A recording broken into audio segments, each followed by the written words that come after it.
할렐루야. 우리 하나님의 부르심에 응답하여 기도의 자리에 나오신 여러분 모두를 주님의 이름으로 환영하고 축복합니다. 우리는 수련의 시간을 통하여서 하나님의 은혜를 가득 누렸습니다. 그런데 여러분, 항상 수련회를 다녀오면요, 우리 가운데 한 가지 증상이 나타나곤 합니다. 어떤 증상이 나타날까요? 그것이 무엇이냐면 수련회에서 받은 은혜를 고스란히 간직하지 못한다라고 하는 것입니다. 열심히 기도하면서 결단했는데 삶의 자리로 돌아와 보니까 여전히 똑같은 나의 모습이 있고, 더 나아가 이전보다 더 큰 시련과 고난이 있기 때문에 우리는 더욱더 실망하곤 합니다. 그러나 여러분, 괜찮습니다. 우리가 함께 말씀을 통해 살펴본 것처럼 이 세상을 살고 있는 우리가 하나님의 은혜를 온전히 누리지 못하도록 방해하는 세력이 이 땅 가운데 있기 때문입니다. 그런데 그 방해하는 세력이 있다라고 해서 변화하지 못하는 삶을 내가 합리화할 것까지는 없습니다. 크나큰 방해가 있고 때로는 공격이 있다 할지라도 우리는 다시금 하나님의 은혜를 구하며 일어설 수 있어야 합니다. 특별히 이 시간 다시금 하나님의 은혜로 말미암아 일어서는 회복의 시간, 결단의 시간, 도전의 시간이 되기를 주님의 이름으로 간절히 원합니다. 우리 개신교회는요, 개혁이라고 하는 핵심 가치가 있습니다. 1517년 10월 31일 이후로 개신교회는 끊임없이 개혁이 일어났고, 그 개혁의 정신은 매일 개혁되어야 된다라고 하는 사실로 이어지고 있습니다. 그런데 우리가 종교개혁의 후예라는 것은 잘 알겠는데 개혁의 정신이 무엇인지에 관하여서는 잘 모르고 있는 것 같습니다. 우리가 수련회를 다녀온 장소 이름이 혹시 뭔지 아시나요? 그렇죠. 아드폰테스라고 하는 단어입니다. 이 라틴어인데요. 아드폰테스라고 하는 것은 본질로 돌아가자입니다. 본질로 돌아가자. 이 아드폰테스의 정신이 바로 종교개혁의 중심이었습니다.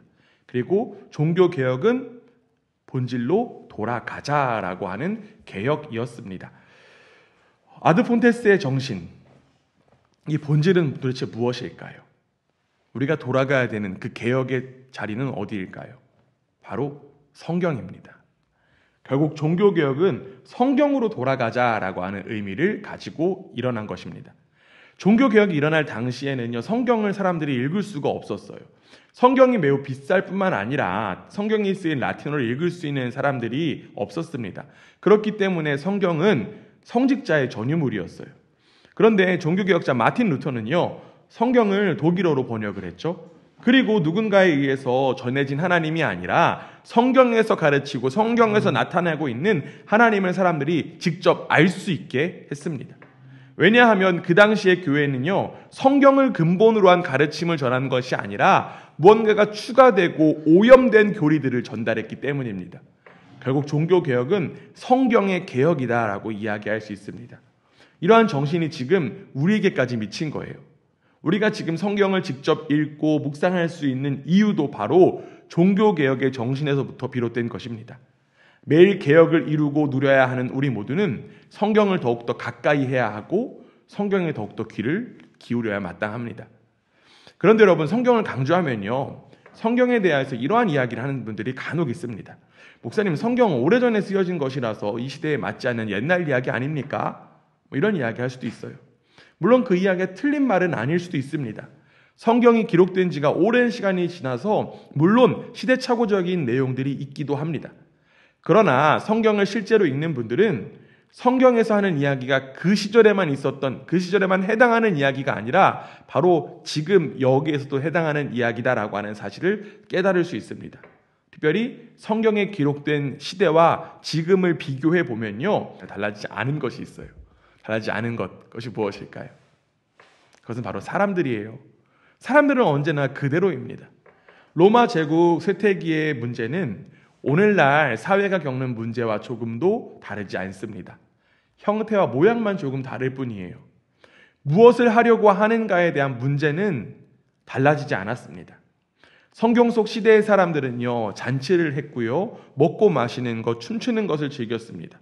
그리고 성에 대해서 굉장히 관심을 많이 가졌어요. 이런 관심은 오늘날에도 어디에나 있습니다. 오늘날의 세상, 그리고 예수님께서 오셨던 그때, 그리고 사도들이 살았던 그때 별반 다를 바가 없다라고 하는 거예요. 똑같이 타락하고 부도덕하고 악하고 소망 없으며 근심이 가득한 모습이 계속되고 있습니다. 그런데 여러분, 그 당시의 시대와 지금의 시대 속에 달라지지 않는 유일한 사실, 그리고 유익한 사실이 한 가지 있습니다. 우리에게 유익이 되는 사실이 있어요. 그것은 바로 복음입니다. 복음의 메시지는 변하지 않습니다. 그래서 복음이 진리다라고 이야기할 수 있는 거예요. 사도행전에 보면요, 초대교회 사람들을 향하여서 이렇게 이야기했습니다. 사도행전 17장 6절에 보면 이러한 이야기 있어요. 함께 한번 읽어보겠습니다. 시작. 발견하지 못함에 야손과 및 형제들을 끌고 읍장들 앞에 가서 소리질러 이르되 천하를 어지럽게 하던 이 사람들이 여기도 이르매. 그리스도인들이요, 어떻게 불렸냐면 천하를 어지럽게 하는 사람들이다라고 불렸습니다. 결국 복음 위에 세워진 교회는요, 이 로마 제국, 이 천하를 어지럽게 했어요. 그들을 흔들었습니다. 로마 제국의 사상과 철학이 없어서 흔드는 것이 아닙니다. 예수님 이전부터 해서 위대한 철학자들이 있음을 우리는 분명히 알고 있어요. 그들은 최고의 가르침을 가르쳤고 그 가르침은 온 세계의 위용을 떨치고 있었습니다. 특별히 로마인들은요, 통치에 굉장히 기술자들이었어요. 통치에 어떻게 보면 예술가다라고 해도 과언이 아닙니다. 오늘날에도 많은 법의 기초가 되는 게 바로 로마법입니다. 그만큼 로마법은 굉장히 탄탄했어요. 로마인은 법, 질서, 통치로 유명했고 사회를 조직하고 사람들의 삶을 개선하며 일종의 유토피아를 세우기 위해서 할 수 있는 일은 무엇이든지 열심을 다했습니다. 그런데 그 모든 노력이 완전히 실패했습니다. 그런데 이 시대 속에 교회가 태어난 거예요. 교회가 나타난 것입니다. 교회가 어떻게 생겨났습니까? 오순절에 일어난 그 엄청난 사건에서부터 비롯되었습니다.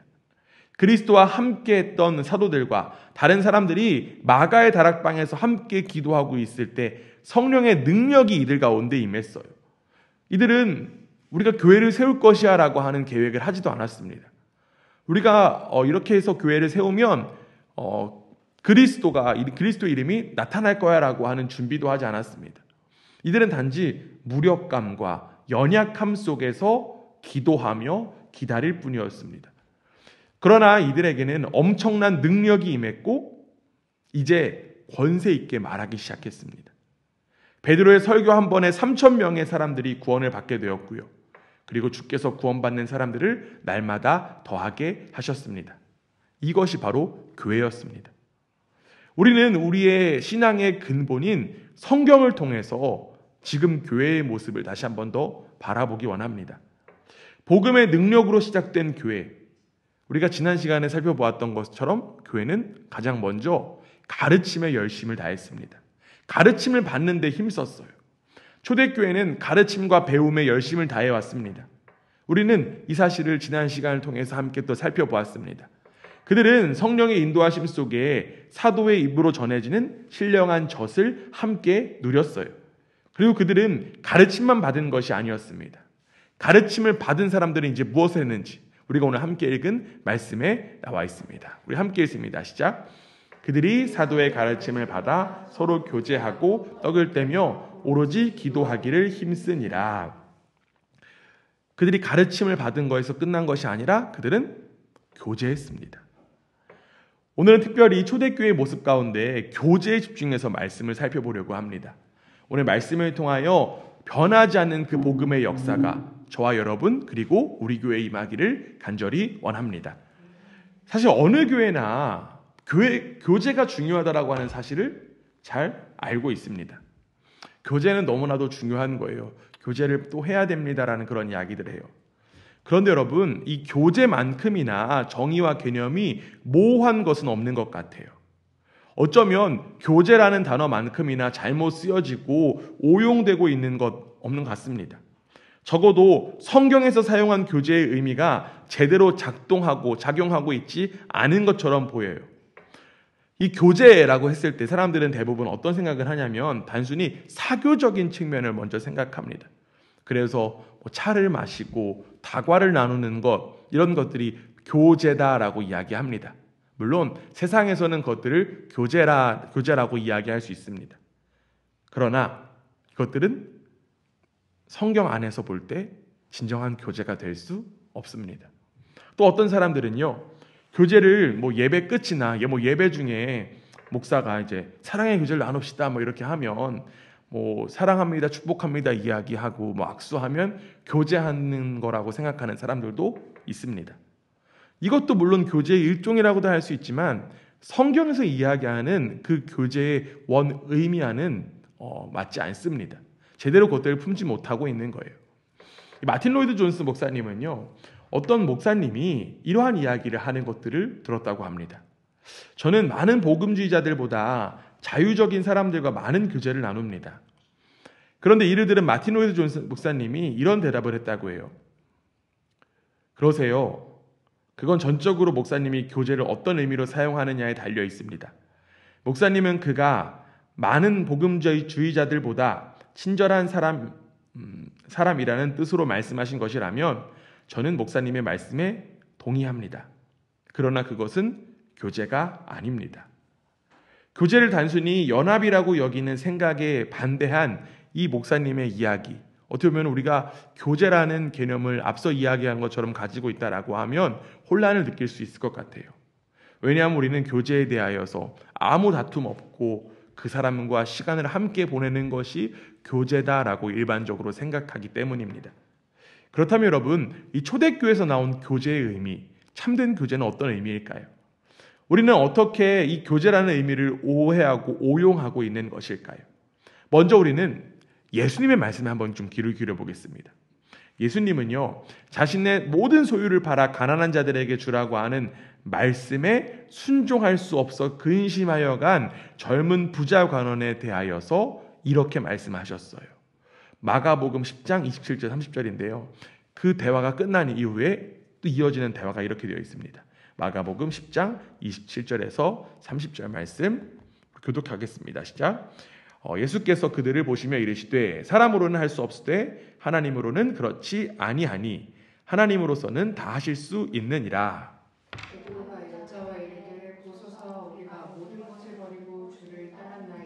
함께 읽습니다.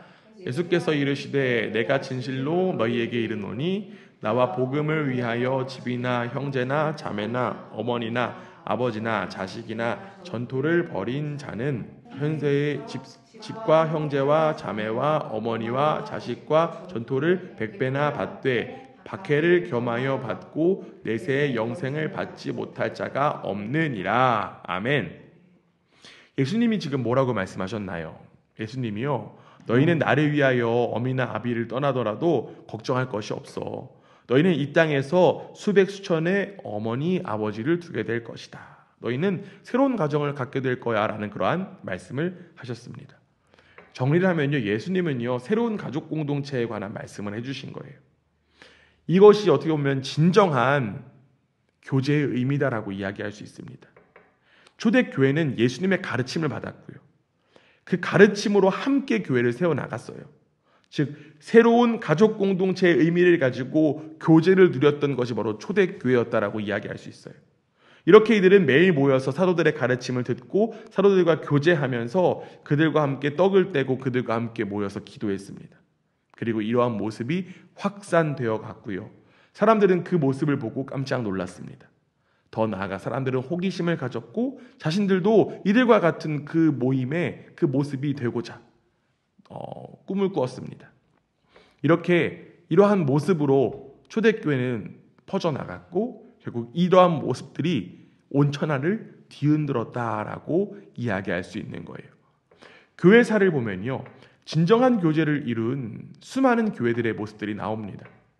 로마 시대에는 어떤 교회가 있었냐면, 여러분 들어보셨을 거예요. 카타콤이라고 하는 교회가 있었습니다. 박해가 너무 심했기 때문에 신자들이 따로 모일 수가 없었어요. 그래서 그들이 어디에 모였나요? 지하묘지에, 무덤에 모였습니다.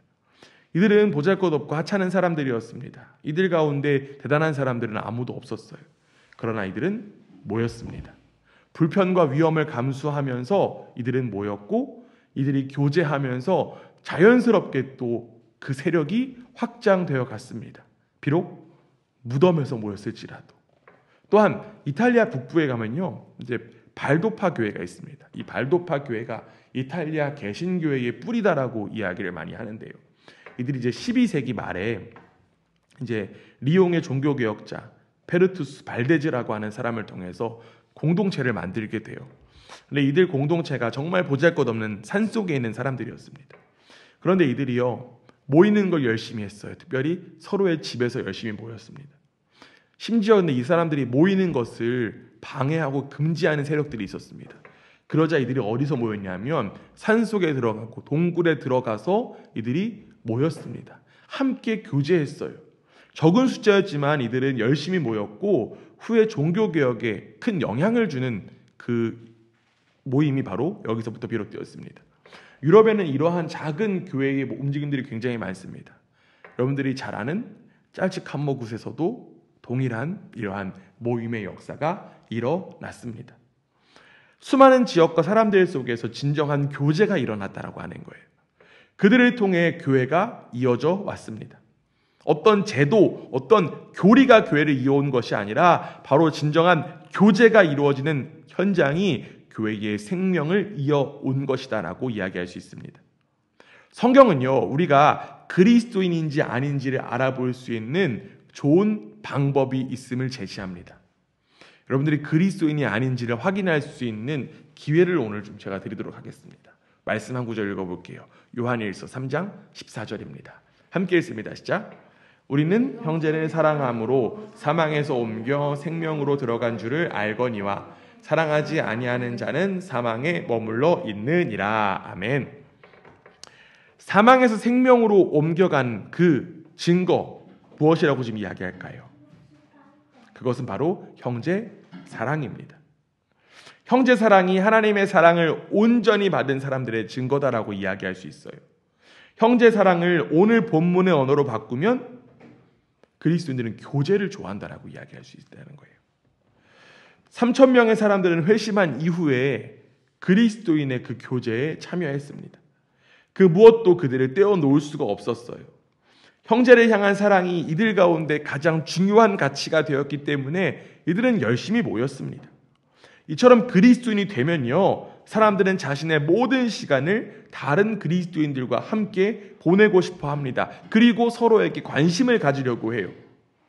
우리 교회가 이러한 진정한 교제인 형제 사랑이 가득한 교회가 되기를 주님의 이름으로 축원합니다. 우리가 자신이 또 그리스도인인지 확실하게 알고 싶다면요, 한 가지 테스트를 더 하면 알 수 있습니다. 오늘 테스트가 많네요. 네, 제가 한번 또 여쭤보겠습니다. 여러분은 아주 비천한 그리스도인과 시간을 보내고 싶습니까? 아니면 아주 멋지고 대단한 그리스도인과 어울리고 싶습니까? 이 테스트는 형제 사랑의 대상이 누구인지에 관하여서 분명하게 나타내는 테스트입니다. 왜냐하면요, 형제 사랑은 가장 비천하고 낮은 자들에게 대하여 무언가를 느끼는 것이기 때문인 거예요. 초대교회의 그리스도인들은 형제 사랑의 의미를 분명하게 알았습니다.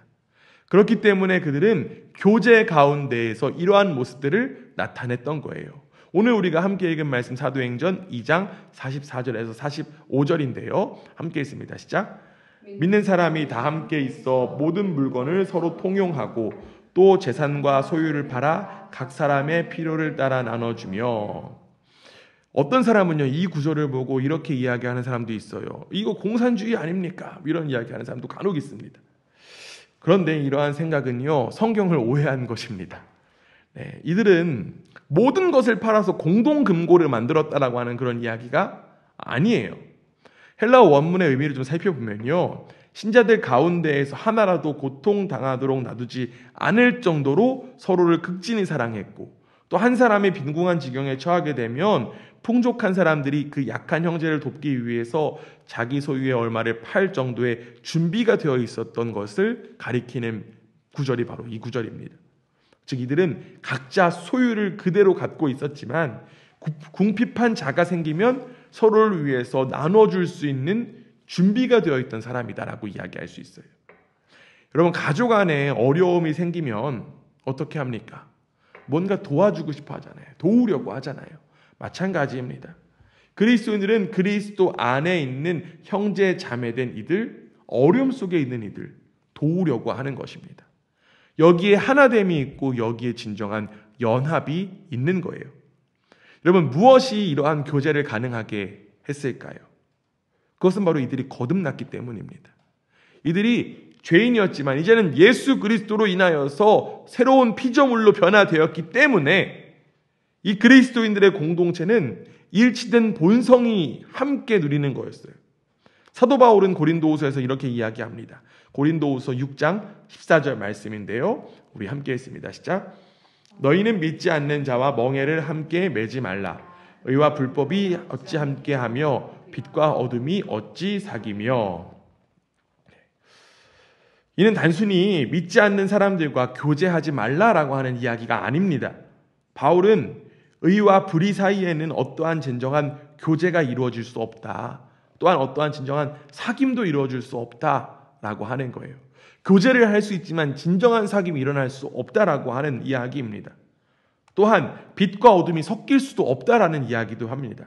즉 동일한 생명을 가진 사람들이 진정한 교제를 나눌 수 있다라고 이야기를 하는 거예요.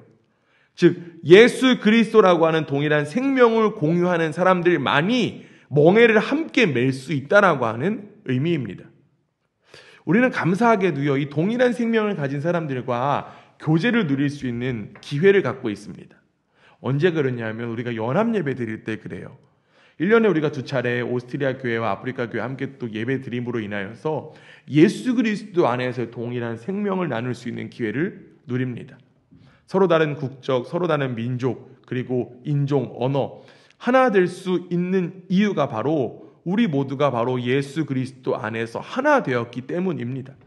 이렇게 우리는 나를 넘어서 우리가 되며 예수 그리스도의 그 생명 안에서 진정한 교제를 누릴 수 있게 되는 거예요. 비록 언어가 다르지만 우리는 복음의 언어를 통하여서 함께 교제할 수 있는 것입니다. 이렇게 예수 그리스도의 생명을 공유한 이들은 바라보는 시각마저도 동일해진다라고 하는 거예요. 초대교회 사람들도요, 이전에는 관심사가 다양했을 것입니다. 이 안은 유대인도 있었고 이방인도 있었어요. 여러분, 우리가 계속 열심히 공부했으니까 이제 잘 아실 거예요. 유대인의 관심사가 어디 있었을까요? 어떻게 하면 로마에서부터 벗어날까? 어떻게 하면 하나님의 구원을 받을까? 어떻게 하면 저 로마의 불의를 제거할까? 이것에 유대인들의 관심이 있었습니다. 그런데 이제는요, 그리스도 안에서 새 사람이 되었기 때문에 관심사가 달라졌어요. 그들의 관심사가 어떻게 달라졌냐면 바로 새 생명을 향한 관심사로 바뀌었습니다. 그래서 그들은 함께 모여서 교제할 수 있게 된 것입니다. 이들은 새 생명에 대해서 더욱더 관심 갖고 알고 싶었어요. 이전까지는 그 새로운 생명에 대해서 들어본 적이 없었지만 이제는 내가 새로운 생명을 갖게 되었고 새로운 생명이 이렇게 놀라운 것이고 새로운 생명이 나를 변화시킨다라고 하는 그 사실을 알고 믿었습니다. 베드로 사도는요, 자신의 편지에서 이러한 이야기를 했습니다. 베드로전서 2장 11절 12절인데요. 함께 읽습니다. 시작. 사랑하는 자들아, 거류민과 나그네 같은 너희를 권하노니 영혼을 거슬러 싸우는 육체의 종욕을 제어하라. 너희가 이방인 중에서 행실을 선하게 가져 너희를 악행한다고 비방하는 자들로 하여금 너희 선한 일을 보고 오시는 날에 하나님께 영광을 돌리게 하려 함이라. 베드로는 지금 뭐라고 이야기하냐면요, 여러분은 그리스도인이기 때문에 이제 이 세상에서는 나그네고 순례자라는 것을 알아야 합니다 라는 이야기를 합니다. 비록 이 세상의 사람들은요, 이 세상에서의 부귀 영화를 누리며 편안하게 사는 것을 인생의 목표로 삼지만 그리스도인들은 자신이 이 세상의 나그네요 순례자라고 하는 사실을 깨닫고 믿는 이들입니다. 그래서 동일하게 사도 바울도 이러한 이야기를 한 거예요. 빌립보서 3장 20절에 이렇게 되어 있습니다. 그러나 우리의 시민권은 하늘에 있는지라 거기로부터 구원하는 자 곧 주 예수 그리스도를 기다리노니. 이 세상과 이 세상의 삶을 보는 그 그리스도인의 관점이 이렇게 달라진 거예요. 자신의 정체성이 바로 나그네다. 나는 하나님 나라의 백성이다 라고 하는 사실을 분명하게 깨닫게 된 것입니다. 그리고 더 나아가 그 동일한 정체성을 가지고 동일한 관심사를 가진 이들이 함께 모여서 교제를 나누게 되는 것입니다. 우리가 함께 모여서 세상 이야기하는 것 아닙니다. 우리가 함께 모여서 세상에서 하나님의 백성으로서 또한 나그네로서의 삶을 함께 나누고 함께 권면하고 함께 위로하는 것이 바로 그리스도인의 진정한 교제라고 하는 사실입니다. 한 주간 그리스도인을 살아가는 일이 참 힘들었습니다. 너는 얼마나 힘들었니? 나는 나그네로서 이러한 삶을 살아왔어. 내가 나그네로서, 같은 나그네로서 너에게 도움이 되고 싶다.